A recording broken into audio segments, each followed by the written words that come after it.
इस एपिसोड की शुरुआत बिल्कुल उसी सीन से होती है जहां पर जियान हमारी मेन कैरेक्टर से कुछ पूछ रहा होती है। तब भी पीछे से जिनयून हमारे मेन कैरेक्टर से पूछता है, आखिर मैं और फैंग फिर से कैसे ब्लड पॉकेट में कन्वर्ट हो गए।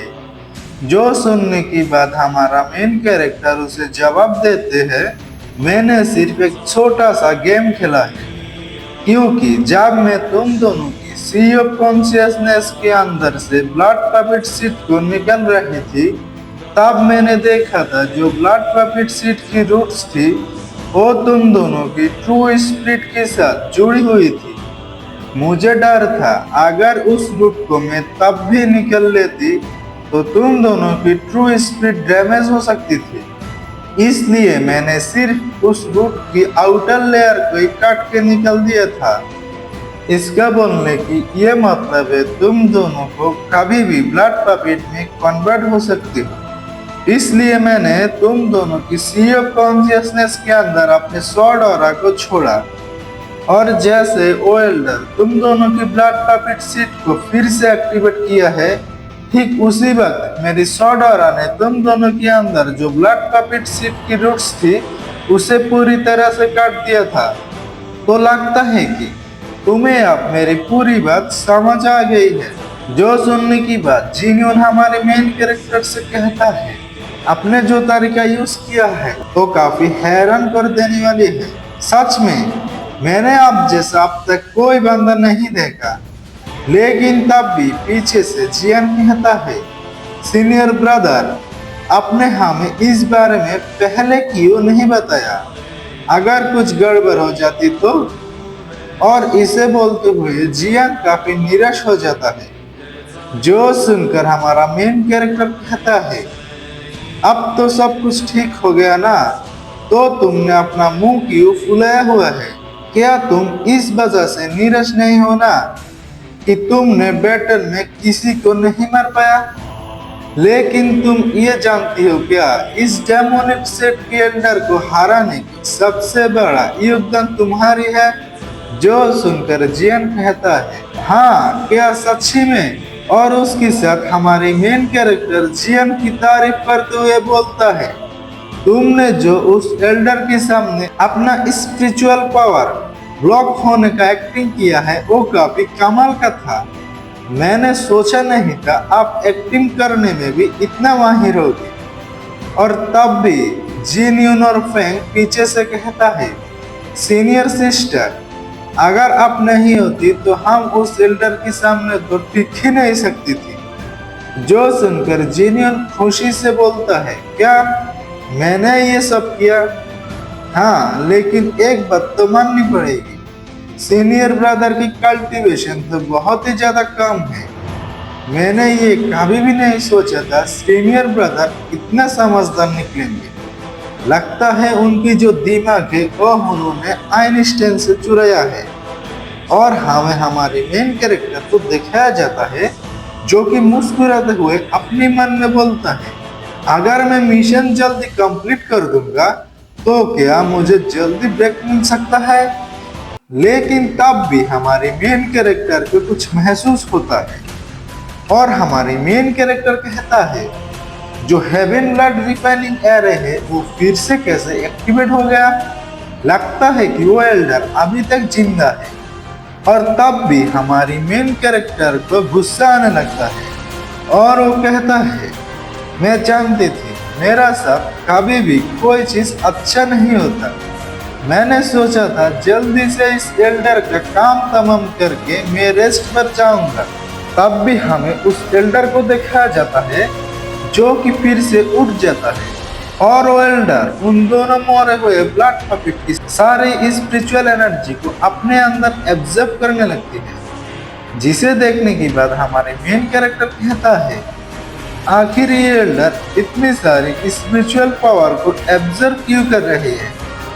तब भी हम देखते हैं उस एल्डर ने अपने अंदर से एक भाले को बाहर निकल रहे हैं और भाले से बहुत ही ज्यादा खतरनाक एनर्जी बाहर निकल रही है। जो देखने की बात जियान कहता है, ऐसा करने के बारे में सोचना भी मत। ये बोलने के बाद जियान अपने किंग शॉट टेक्निक का इस्तेमाल करते हुए उस एल्डर की तरफ अपना हमला कर देता है और हम देखते हैं कि वो हमला उस एल्डर की तरफ बहुत तेजी से बढ़ रही है। फिर हमें उस एल्डर को दिखाया जाता है जो कि मुस्कुराते हुए बोलता है, हा हा हा, तुमने बहुत देर कर दी। यह बोलने के साथ ही वो एल्डर उस भाले को अपने हाथ में पकड़ के जियान की वो हमले को बहुत आसानी से रोक लेता है और वो जियान से बोलता है, जो हेवन ब्लड एरे है वो दोबारा से एक्टिवेट हो गई है। और वो एल्डर को अपना हमला आसानी से रुकता हुआ देख जियान काफी हैरान हो जाता है और बोलता है, मैंने उस हमले में अपनी पूरी ताकत लगा दी थी, फिर भी वो एल्डर मेरे हमले को इतनी आसानी से रोक लिया। और तब भी फेंग पीछे से कहता है, हम सभी की सभी स्पिरिचुअल पावर खत्म हो चुकी है, तो अब हमें यहाँ से निकल लेना चाहिए।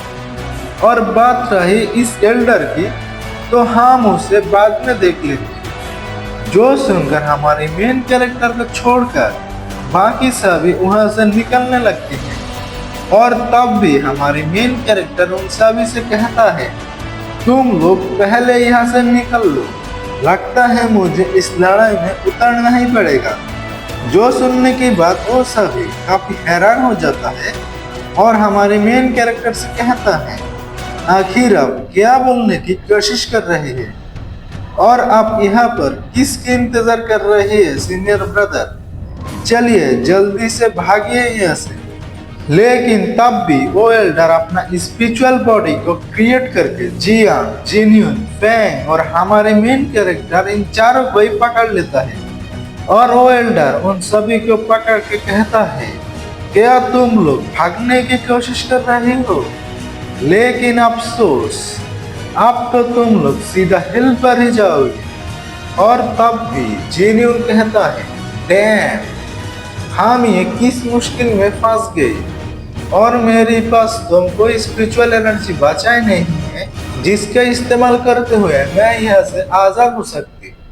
और तब भी फेंग भी कहता है, क्या इस एल्डर को मारने की कोई तरीका नहीं है?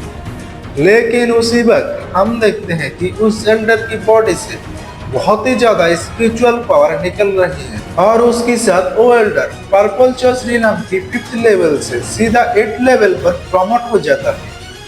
जिस चीज को देखने के बाद जियान काफी हैरान हो जाता है और कहता है, क्या ये एल्डर सीधा पर्पल चौसरी नाम की 8th लेवल पर पहुंच गया?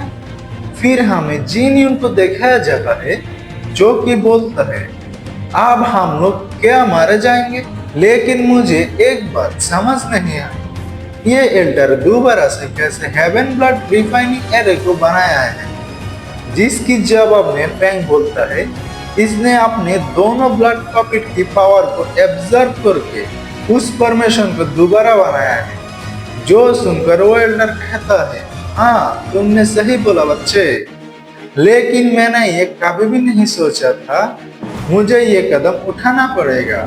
जो सुनने के बाद जिन्यून हैरान हो जाता है और कहता है, वो दोनों पॉकेट तो इनक्रेडिबली पावरफुल थी और इतनी सारी स्पिरिचुअल एनर्जी एब्जॉर्ब करने के बाद ये एल्डर अभी तक कैसे जिंदा है? इसे तो अब तक ब्लास्ट हो जाना चाहिए। क्या ये एल्डर वो तो नहीं है जो मैंने सोचा था? जो सुनकर वो एल्डर कहता है, हाँ तुमने सही सोचा है, मैं खुद भी सैक्रिफाइस ऑफरिंग बन सकती हूँ। ये सीक्रेट डिफाइनिंग डेमन सोल्जर और पूरी डेमन वर्ल्ड पर डोमिनेट करने की मेरा पहला कदम है। जो सुनकर फेंग और जिन्यून हैरान हो जाता है और जिन्यून कहता है, ये सीक्रेट डिफाइनिंग डेमन सोल्जर क्या होता है?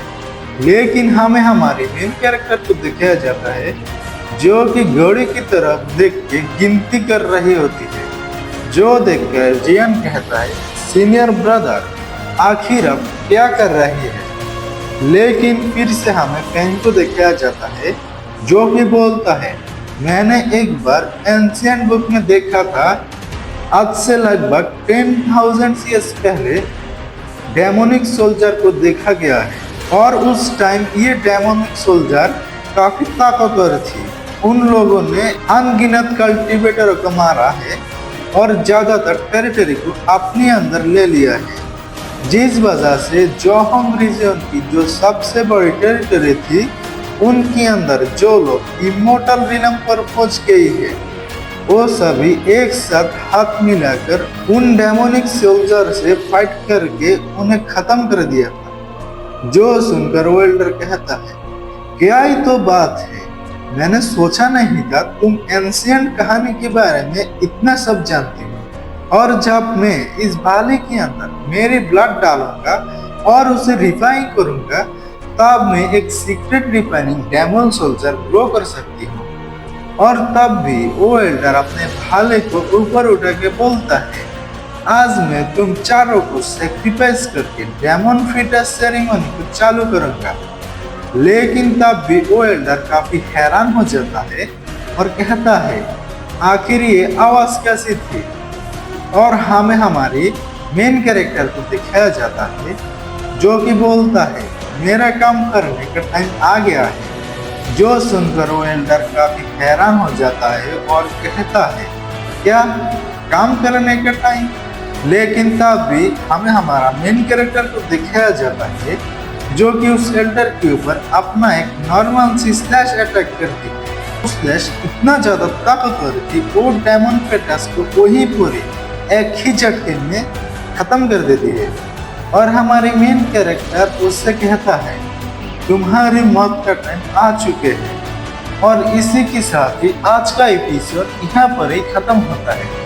अगर आपको ये वीडियो अच्छी लगी तो वीडियो को लाइक और चैनल को सब्सक्राइब जरूर कर देना। मिलते हैं अगली वीडियो में, तब तक के लिए बाय।